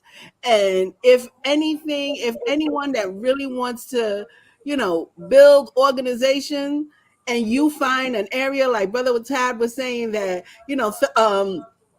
Straight Black Pride went to the area of sex because they knew that this is the area that is being targeted to our people and drill that area in. If you pick an area that your organization is going to target and you use that information as your tool of leverage and concept for the group, then we're moving places. But this should be #1 textbook for any organization. Groundwork. Get the concept in your mind right. For those out there who never read the book, media. Go ahead, Brother Black. Yeah, for those out there who never read the book, a apt substitution for that would be the ISIS Papers by his protege, Dr. Francis Cress Welsing. So, shit. Yeah. And in fact, that's how many of us got introduced to Dr. Neely. Pretty much. Through Dr. Francis Cress Welsing. Right. Because she would always talk about her teacher, Dr. Fuller Jr. No, because I'm also thinking about like real scholars will often give who their teachers are. Like John Henry Clark will always talk about Toru Schomburg. Dr. Joy DeGruy will always talk about Dr. Edwin Nichols. You know, because we have to have a lineage. As Black people / African people, that is what we do. We're rooted. We're rooted in anything that we claim to represent. We have a concept. When you talk to these alphabet folks with these rainbow things, you ask them, well, who's your thought leader? Where do you get this information from? Who's your thought scholars? They can't even tell you that. Because they have nobody of real relevance and substance. And they always try to throw Bayard Rustin in there. That's for the Black bourgeoisie alphabet folks. And they are always under the assumption that we don't know who Bayard Rustin is. And we understand that he intentionally sabotaged the movement, told Dr. King to get rid of the deacons of defense, that we shouldn't have no weapons, and introduce them to the teachings of Mahatma Gandhi. Really ain't like Black folks. That's a whole right. But that's a whole nother story. But he wanted everybody to be docile to the whims of European people. But because he was in bed with one, many of them ones. Yeah, I was going because he was a certified pedophile himself, who was arrested more than once for having sex with underage white people. And they always try to gloss over that as if that don't matter. Absolutely. And this is why we have to study, so we know how to counter the arguments, cover all of our bases, because unfortunately, like you seen when that little thing was trying to explain its position. I don't know what that was, a boy trying to be a girl or a girl trying to be a boy. It was just an androgynous person. and they can't even explain their position. That's the crazy part of it. But to Sister Amanetta, you could try with they sell it on YouTube, on Amazon, but you should try Black and Nobel. DTR. What's Brother Yeah. Quasi? Oh, Brother Quasi, yeah. DTR books. Hey, Brother Tad, a few months ago, didn't you say that what's the bookstore that was on Duff A&B? Ain't they online now? I don't think so. Oh, okay. Was it you, Sister Keisha? One of y'all mentioned it to me a few months ago. The only that I don't know where Sister Amanetta is, but Arkansas. Oh, well, sis, I'm not sure. She's gonna have to buy it online. DTR books will have it for sure. Or Source of Knowledge in Jersey, they usually have it. I ordered books from them. I'm not sure. If you're looking for a black-owned store. Because that's what I advocate. What I tell people when they want to buy books like mine, but when I tell people about buying books, I would say if you can find the author online so that they can get most of their money, do it that way. And then if you can't, look for a black bookstore if you want to support that author so that they get most of their money. And if not, then just go on Amazon. They got it there. Trust me. Facts. Well, we gotta look at family. You know, the attack on black music. We just had Black Music Month. It's black music all year for me. That's how I get down. That's how I be. Thanks, Sister Farnessa. She said get Dr. Fuller's book from www.protosjustice.com. Thanks, sis. On the screen for you, and the link is in the chat. Thank you, Sister Farnessa. People coming after black music, black American music, musicians, and the culture of it for quite some time right now, negating the fact that we created it all.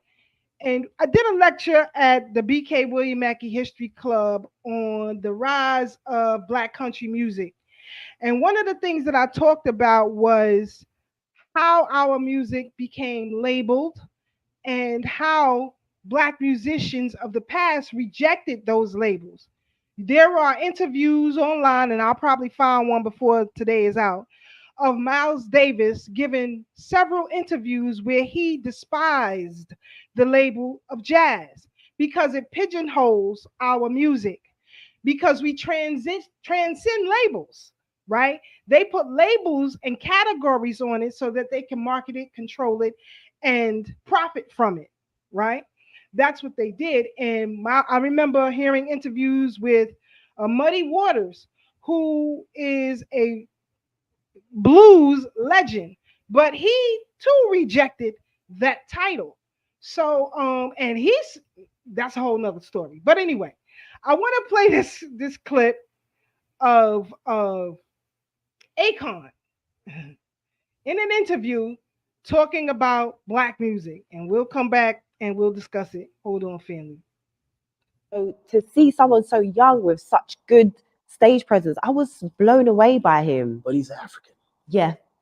We a little different when it comes to stage presence. Now in America, oh yeah, them niggas gonna be wobbling, pants hanging half down, bored as hell, half asleep because they high as hell on stage. But Africa, we wake up morning, like look at these YouTube clips of all these kids from Uganda and how they be, you know what I'm saying? Like these kids are performers. Like so for us it comes natural, you know, like to watch the kids from Africa, it kind of just comes, it's in their blood. Like it's like it's second nature. Performance is like a second nature for it. So I wasn't really surprised at all to see. So to see someone, it's comments like that disturb me. Brother Ty, your thoughts on Akon's commentary as it relates to, first of all, the culture of Black American music as it relates to music coming from the continent, if you will, or performers coming from the continent, if you will. As someone who at one time frequented the continent of Africa, to Akon, fuck you. When I step off the plane, I'm greeted, Y'all treat me like I'm King Joffrey. And there's no disrespect to nobody. I love the love that I get, but please don't sit there and pander and act like you're not swagger jacking, because your whole swag, your whole style, your genre is Black American music. Now, if you really want to talk about the greatness of Africa, then you should have been banging on congos or blowing on whistles. And only no disrespect. I mean, in the most respectful way. But don't come over here, you, Busta Rhymes, any of y'all that aren't foundational Black people, don't come over here and get paid off what we made and then sit here and disrespect us. Because you want to talk about pants sagging. I just left Bedford and Fulton. Whole bunch of African migrants, and this ain't a diaspora war. But if we gonna tell the truth, let's get honest about it. All right. Nobody's running to where you are or where you from, begging for anything. If anything, we come to help build.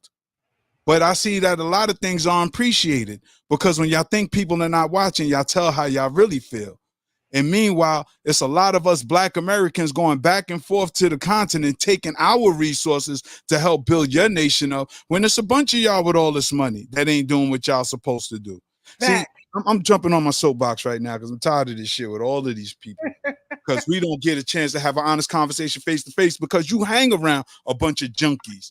You don't stand around intellectuals. You don't stand around smart people that know how to challenge you with your foolishness. You and Busta Rhymes and whoever else looked down on Black American people that made it possible for y'all family bum asses to come here and get a couple of dollars. But then y'all still want to kiss the feet of the white man when you can't even run your own country. Please don't do that, because we make it possible. The first country to win their independence over on the continent was Ghana by Sajifo Kwame Nkrumah. And what did he say? He been around the world, and the people who was fighting the Europeans the hardest were Black Americans. Where's y'all Malcolm X from your country? Where's your Dr. King? Come on, man. Don't do that. Don't do that. Don't do that, because you still ain't no Jay-Z. You still ain't no Biggie. You just Akon. Somebody who made it across the water and did something decent, because you ain't the best at nothing. So please, I'm just tired of all these half-ass dudes. And too long we've been biting our tongue. I am a direct product of the culture y'all are imitating. I was born in the 70s, grew up in the 80s, got my stripes in the 90s. All of these artists that y'all love emulate me and my crew, my family, my team. Y'all try to get that Brooklyn swag. Y'all try to get that Black American swag. And then when y'all get $2 over lunch money, then y'all want to try to kick dirt on us. Like y'all ain't copy our whole style. All you doing is imitating white folks with your hatred for Black people, the originators. Come on, man. That stoplight y'all got over there in your country, we did that. The filaments y'all got in y'all light bulbs, if you got electricity, we did that. Refrigerator carts, trains y'all asking the Chinese to build over there in your country. We not stupid. We did that. So much of what we have done, and y'all keep stealing from us, and y'all as bad as the white man, if not worse, because he's the same person keeping a foot on your neck that's making you leave your country. Please stop with your bum ass statements. Please, all of y'all, every last one of y'all. I don't care who you are.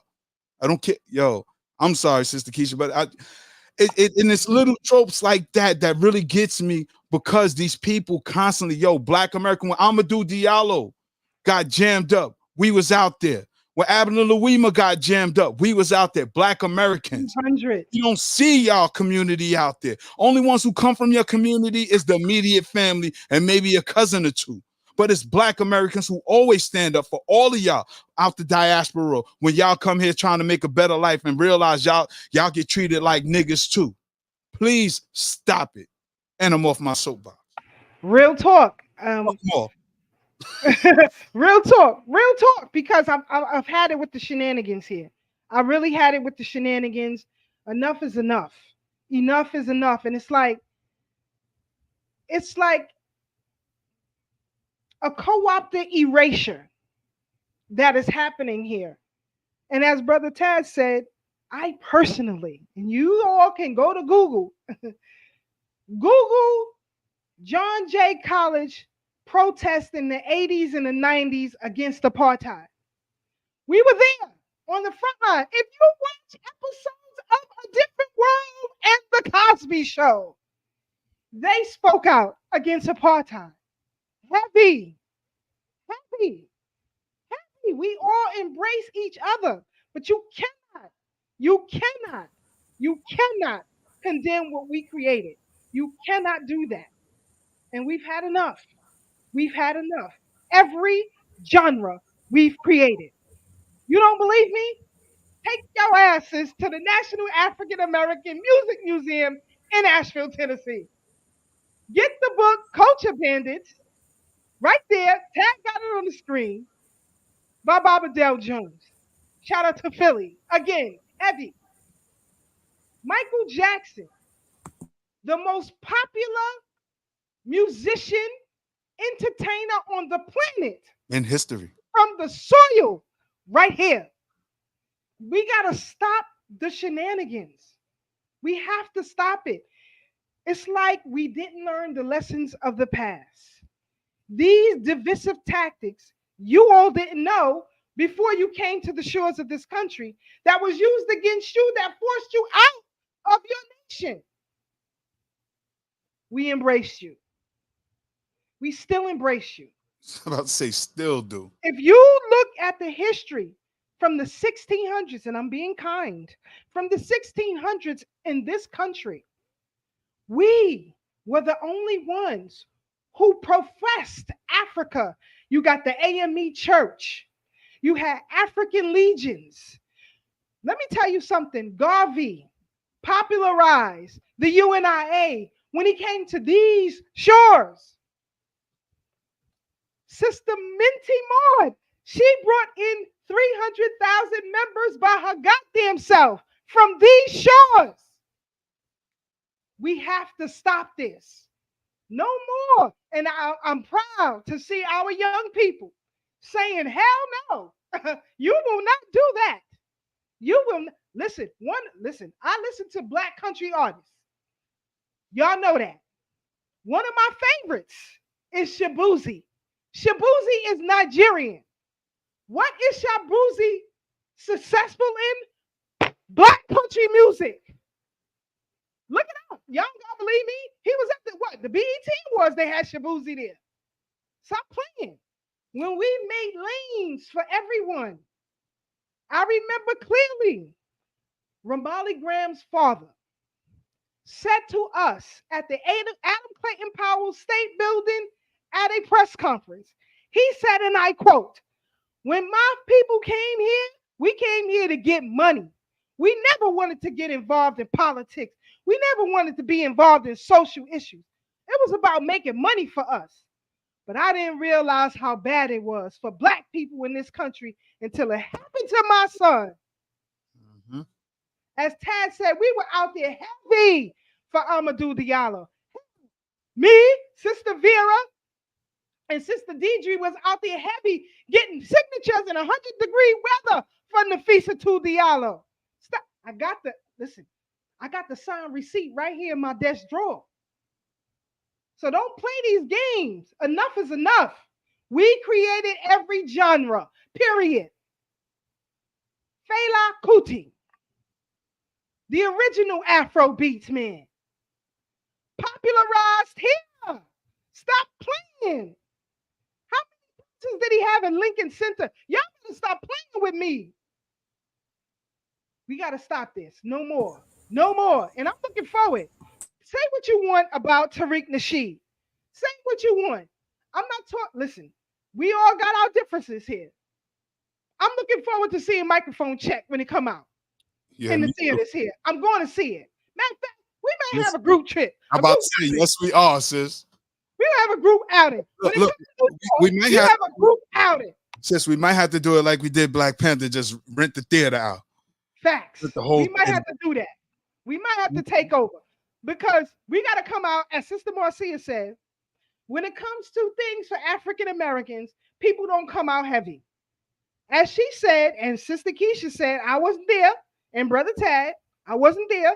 Attendance has declined for the International African Arts Festival, where African people from the diaspora come to vend, and we patronize.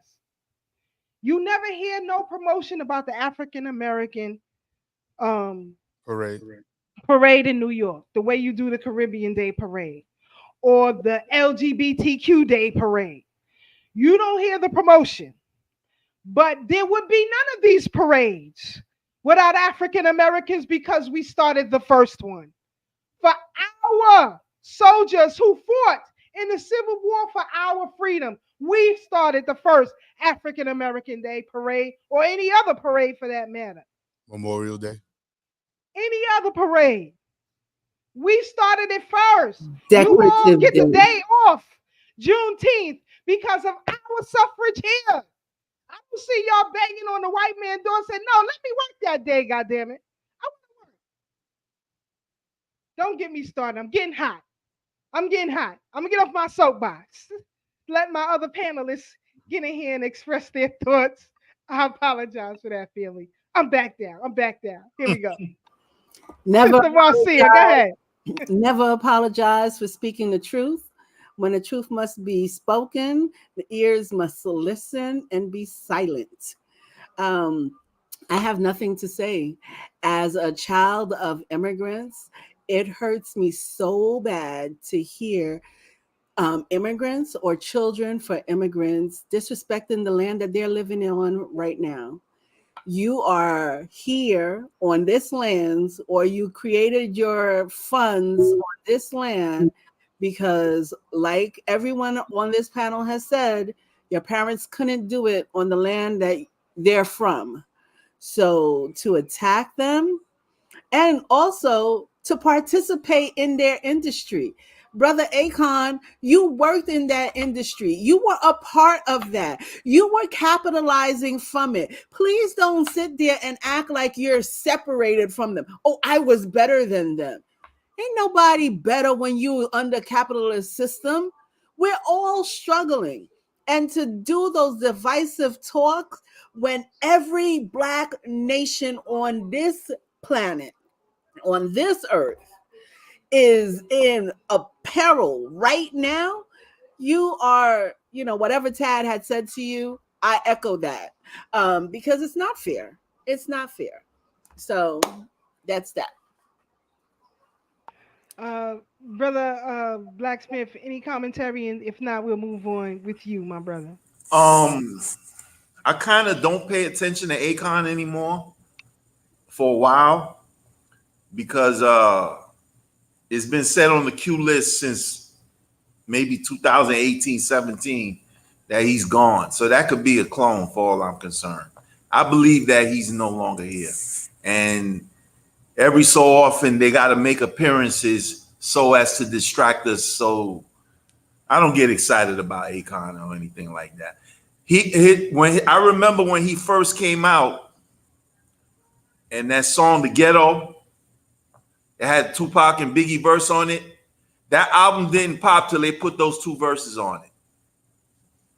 So his whole foundation of being who he is today was built on that song, because that was the first song that came off that album. Y'all remember it because it was real popular back in the days, about 15, 20 years ago. No, let's say 20 years ago. So that's my take on Akon. I feel you, brother. I feel you. So, family, again, I kudos to, people out there on the streets who are challenging folks and their ideologies as far as relates to our people. One of the brothers that, me and Brother Tab follow, Brother Adonis, he be out there heavy, catching people up in their shenanigans. We have to stop it. We have to stop it, because all we're going to do is make it easier for our enemies to advance, encroach, and win the war. We have to respect each other's tribes, each other's differences, and really, really embrace who each of us are, right? A lot of modern conveniences that you all use today were created by Black Americans. People who were enslaved and then freed on this soil. So many shoe companies today are able to mass produce because of Jan Massacre here. Carter G. Woodson, so many inventions, LASIK surgery, home security systems, the traffic light. We can go on and on and on. So you will not downplay our existence in this goddamn world. Some of y'all will be walking around here musty and real nappy if it wasn't for us. From the comb to the brush to what you put under your funky underarms. Do not downplay what we have created. And that's why political regimes want you to continue what you're doing. Because they know if you see clearly what you have in your brothers and sisters here, and if we can work cohesively, the jig is up for all of them. But they give you trinkets. They give you some semblance of acceptance, and you fall for it every time. And that's why you can't progress. That's why the Yorugu has been placed with the Asian, and they will encroach on you if you are not careful. Because, believe it or not, we are still a chosen people, because our creator is still pissed off that none of you have waged a war to save any of us in the North Americas. And that includes the Caribbean. I'm talking to all of you on the continent. Where was a war waged on our behalf for our freedom? I don't care if it was in the U.S. I don't care if it was in the Caribbean. I don't care if it was in South America, Brazil, or India. Your asses ain't waged no war to free none of us. So cut it out. Knock it off. So I'm going to get off my soapbox. Sister Keisha, let me ask you a question real quick. Yes, sir. What did Carter G. Woodson invent? Sorry, I meant George Washington Carver. Oh, okay. All right. Yeah, because I was like, okay, I never knew he was an inventor if he was. Thank you for that, brother. Definitely created a platform for us to even get this knowledge, because it started as Black History Week. And then it got extended to a month because our information was so vast. Because at the time that he created it, they were still running around that Black people ain't had no history. Black people ain't do nothing. So Carter G. Woodson took his genius and brought it to the forefront. Because even when you go to the continent now, most of them don't know that a lot of things that they use is from the brilliance and genius of foundational Black Americans. Again, shout out to Tariq Nasheed, because I used to be in disagreement with him, but over the years, I see he's improved his argument and his position. Because when I saw that white dude mop him up in the debate, I was like, "Ooh, you need to get sharper." But he has sharpened his sword, and he makes valid points. And all Akon and Busta Rhymes and other artists do solidify his position by the foolishness that they say. Well, the only objection that I have with him, because I agree with you 100%, is the divisiveness. Like, find a way to find common ground among us, because we're not winning. We're not going to win if foundational Blacks are over here, Caribbean Blacks are over here, continental Blacks are over here. We have to find a way to. No, I agree with you, sis. And that's what my original position was. But here's the thing. What we just watched with Akon. What do we?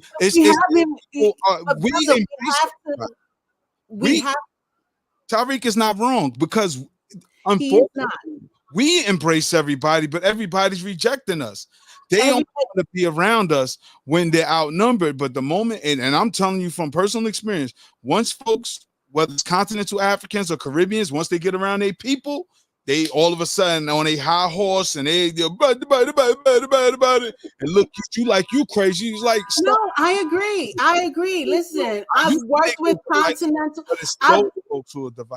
I've worked with continental people. I totally understand that group think that they have, like, oh, we have to stick together type of mentality, but we all have to stick together.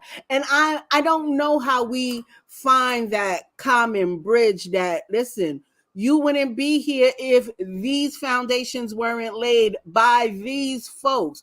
Your electricity, all the achievements that you are basking on right now is based on works that was done by these folks. You can't denounce them. All I'm saying is we just have to level the playing field, because we're all, and at the end of the day, we're all still under the same boat. We're all still struggling. Capitalism is oppressing us each and every day, no matter where we are. So we can't sit there and say, oh, I'm better because I'm on the continent. Well, I'm better because I'm Haitian. Or I'm better because I'm foundational. We're all great because we are. It takes all of us. But if we continue the divisiveness, we're not going to get nowhere. Capitalism is still going to win. We're still going to be like fighting for scrubs, and then still having to send our children to public school with he, them, hum, he, hum. I don't know what kind of teacher I am. We have to find something. And I agree with you. However, as we covered 2 weeks ago, when you look at these diasporan black folks that get in political offices, these are the folks hollering that black people don't need reparations. They are sabotaging our efforts. And this is the problem. They're dividing themselves. And look, I'm with the they not like us. I don't care who it is. I was telling this to Brother Siraj. All black folks ain't my folks. And y'all know this has always been my platform. I ain't trying to reunite with it. I ain't trying to unite with everybody because I'm clear on the direction I'm going. Okay, but even so, if we're going to look at politicians and people like that, everybody who's no. I just want to make a statement in terms of politicians that are from other places that come here, and politicians that are here, that were here, like what's her name in California, who's not helping her community at all. Or our favorite nephew from our favorite uncle who denounces his uncle each and every time. And he doesn't, and he's in a position right now. His position right now is still denouncing all of the work of Black folks. So it doesn't really matter. All I'm saying is they all do it. It's not just because they're from there and they're denouncing this, because this homeboy has all the information and he still denounces the work that needs to be done for the community. That's what I'm saying. They all denounce the common man. And I agree. And that's what I'm saying. These people are dividing themselves. Go ahead, sister. However, the problem that I have politically, Black Americans have left the United States and moved to other countries. We have Black American expats. You never see them impose themselves into the political regime of the country they now reside in, to then speak for the natives who live in those countries. The opposite isn't true here. I don't need Eugene Matthew to talk about anything related for me. He shouldn't have his ass in the city council. I'm sorry. I like the public advocate, Jamani Williams. You cannot speak for me. You should not legislate for me. I agree. You don't know the history of my folks in this country. So you're out of turn and out of pocket. Kamala Harris, you're out of turn and out of pocket. That's what I'm saying. And we have allowed that. And now the problem that the political parties now have is that the verbiage is to turn against that. And it's problematic for them right now. Let me address that real quick. One thing, brother Black, one thing, please. The thing is, in most other countries, if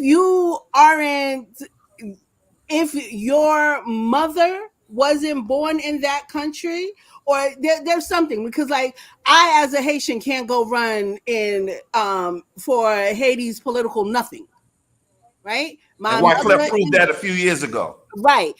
You can't do that in any other country, but you can do that for some reason here in America. And I'm the thing is, hold on. Why would you want to do that? What is in your mindset that, wait a minute, Black people are already here? Who am I to jump the line? This is what Tad is saying. Where the heck do you get that mental mindset from that it's okay to do the Europeans? Can I answer that question? Because it's in their policies. You know better. You here now. Ramali Graham's family knows better now. I don't need them advocating on anything for me. Anything. On any position. You don't have standing to do so. That's what I'm saying. And that has to stop. That has to stop. Because just as it is in politics, that's why it was able to creep over into relationships and now into music. Yep. That's how it is. But can I tell you why that exists though that way? Yes, sir. Go ahead, Brother Black. Okay. I don't even need to take a immigrant or immigrant offshoot to make my point. We got Eric Adams as the mayor of New York City right now. As far as I know, foundational Black American, correct? Okay. Yes. When you get to a certain point or certain level especially in in almost any of the 9 dynamics that we speak about in the 9 people activities as defined by Dr. Fuller and Dr. Francis Cress Welsing, those people are beholden to secret societies or Masonic orders, and their obligation is to those secret societies.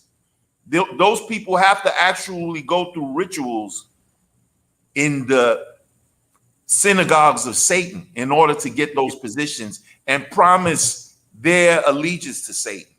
So it ain't got nothing to do with what country you're from. The thing is, it's just like being in a line in a store. This is, I try to make it elementary for a lot of folks. It's like being online in the store. If the 4 of us are in line, Marcia's first, you're second, Tad third, and I'm last. Who the hell is Sister Farnessa to come in the line and get in front of Marcia? Why is that okay? Who the hell is Sister Pat to get in the line and go ahead of Brother Tad? Why is that okay? It's elementary. And that's what I'm saying. We have to have a mindset. And I'm talking about Black people from the diaspora. You gotta know that it's wrong to just skip the goddamn line, because you wouldn't allow it. I could not go to wherever nation you are native to and skip the goddamn line unless I had money, power, and influence. Because at that time, it's not a social thing or political thing. It's bribery and corruption at that point. Who am I to skip the line? Who am I to go to Jamaica and say, if Jamaica had a plan for reparations, who the hell am I to go and say, you know what? I'm married to one. I want to be in front of the goddamn line. Are you crazy? Okay, but Sister Keisha, Sister Marcia did make that point. It's the same way like how the migrants are in New York, especially right now, and they skip the line. That's what I'm saying. And so I hate you to get services. Because they don't have what puts it in their mind. That's what I'm saying. The arrogance and the disrespect of us. You come over here already thinking it's okay to skip the line. Even if somebody tells you it's okay to do so, you know right from wrong, because you would not allow that to happen to yourself. And the point I'm trying to make is she said that when she said, who allows that to happen? It ain't us. I know, I understand that. Right. Okay. So that's the point I'm making. But in listen, in my makeup, okay, knowing right from wrong, I know that it's not okay to skip the line.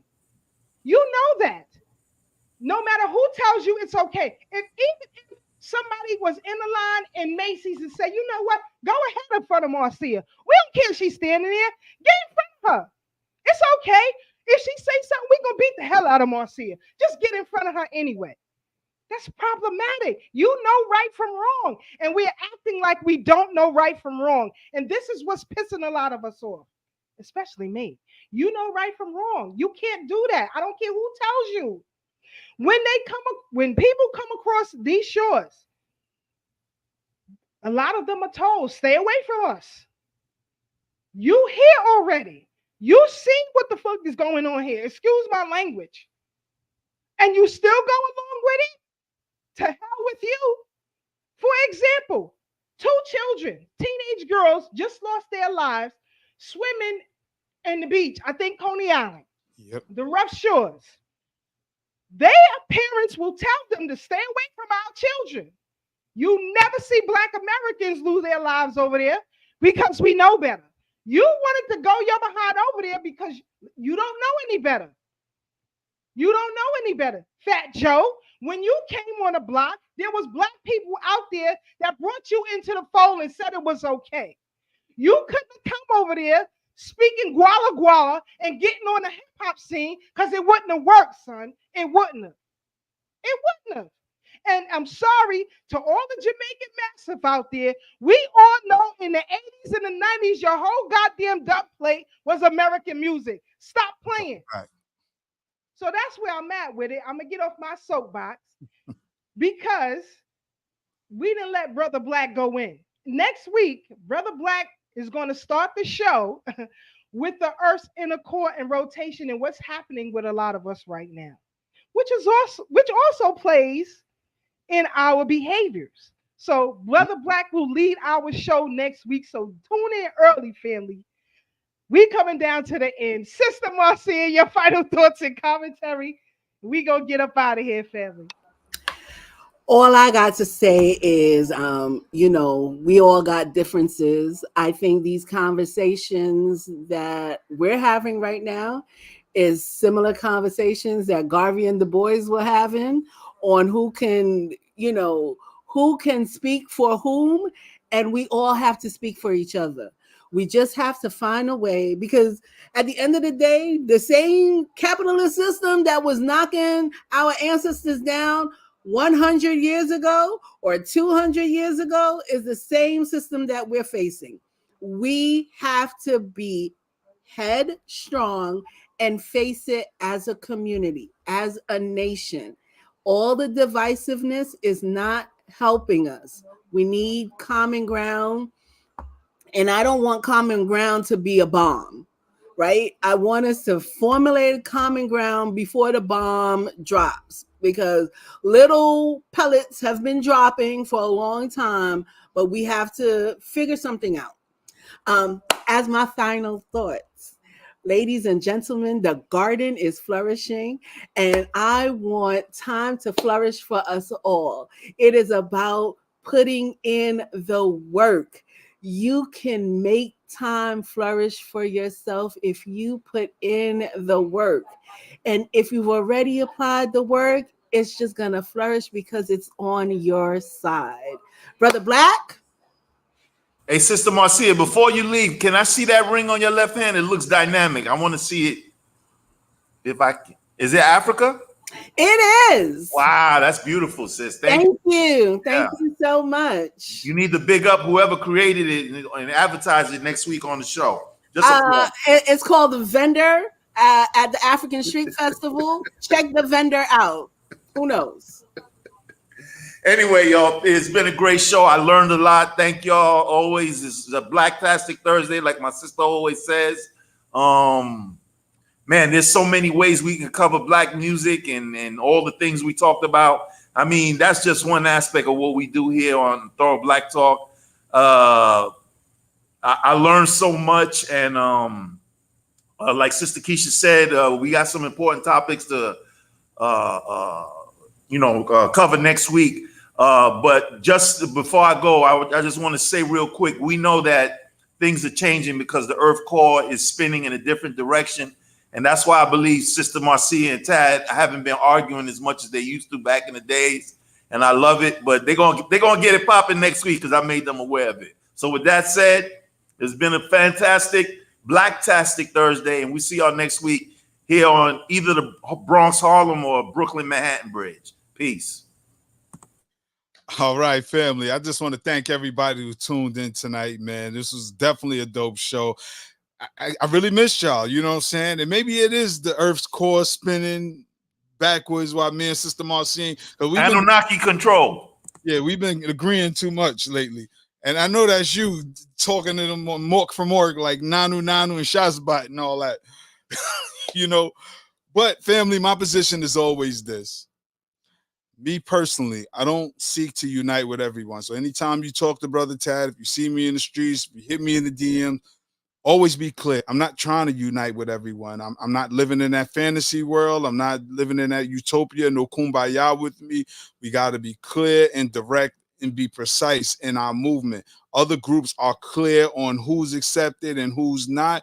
We just have to be clear. I think that's been one of our problems as a community, is that we're too embracing and too accepting to everyone, and that's how we're easily infiltrated and things don't work in our favor regardless of our best heartfelt efforts. So let's be mindful and be clear. Let's start vetting folks that's going to be in our circle So hopefully tonight you learned something and you were inspired, and it's your turn to go out and inspire others. So y'all stay up, stay blessed, stay true, and remember, no matter how hard things may seem right now, there's always better days ahead. Sister Keisha. Again, family, we appreciate you guys coming and join and rock out with us on the BK Bridge. Shout out to Brooklyn. It is Brooklyn's birthday. Oh, yeah, we in here heavy, heavy, heavy. Tell somebody to tell somebody. It goes down every Thursday, 8 to 10 p.m. right here on this BK Bridge. You can follow Sister Marcia Africans on the Rise on Instagram. Follow Flavius or Elias Flavius on Facebook to follow Brother Blacksmith and to get access to his book. You want to get that, you want to get that. And of course, every Sunday, 2 p.m., the OG Wisdom Podcast with Brother Tad and Brother C. Gutter. They go in heavy. Again, family, we appreciate each and every one of you. And stay black, stay cool, stay righteous, and get off our goddamn back. Hey, we Sister out of here. Keisha, they got to get their 7-Eleven Slurpee slush today. Don't forget, 412. Oh, man, I forgot. Damn. Drinking mine right now. Sister Keisha don't do sugar. She ain't, that ain't for her. That's for the crowd. I didn't feel like I wanted to swallow. Oh! Good night, y'all. We out.